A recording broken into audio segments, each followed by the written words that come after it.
Avant de commencer, on va rappeler un peu les règles. Donc, on commence par les noirs. Tu dois choisir le meilleur coup à jouer. Ça veut dire qu'il peut y avoir plusieurs coups, éventuellement. Pour chaque bonne réponse, tu auras un point. Et si tu réussis à faire toute la grille des 9 diagrammes en moins de 10 minutes, tu pourras te rajouter un point si tout est bon, bien sûr. Alors, tu te demandes comment tu vas faire pour résoudre ce petit problème. Alors déjà, tu regardes ici en haut à droite et tu vois que ce sont les noirs qui doivent jouer. D'accord? Donc, ce que tu vas faire, c'est te poser la question du roi blanc ici, quelle case il peut aller? Là, le roi, il peut aller sur cette case, il n'est pas en échec. Il peut aussi aller sur cette case. D'accord? Par contre, comme il y a le roi ici, il ne peut pas se mettre en échec avec le roi, il ne peut pas aller là. Et il ne peut pas aller là non plus.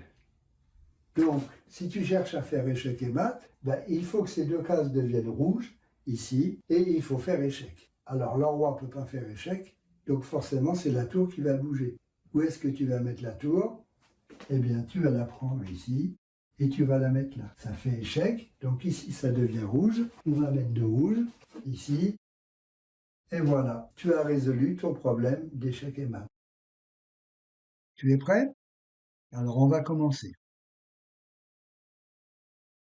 Diagramme numéro 2. Quel est le meilleur coup à jouer pour les noirs? Diagramme numéro 3. Quel est le meilleur coup à jouer? Diagramme numéro 4.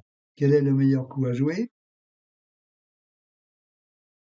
Diagramme numéro 5. Quel est le meilleur coup à jouer pour les noirs? Diagramme numéro 6. Quel est le meilleur coup à jouer? Diagramme numéro 7. Quel est le meilleur coup à jouer? Diagramme numéro 8. Que peuvent faire les noirs pour se protéger? Diagramme numéro 9. La dame blanche met le roi noir en échec. Que peuvent faire les noirs? Toutes les réponses dans une prochaine vidéo.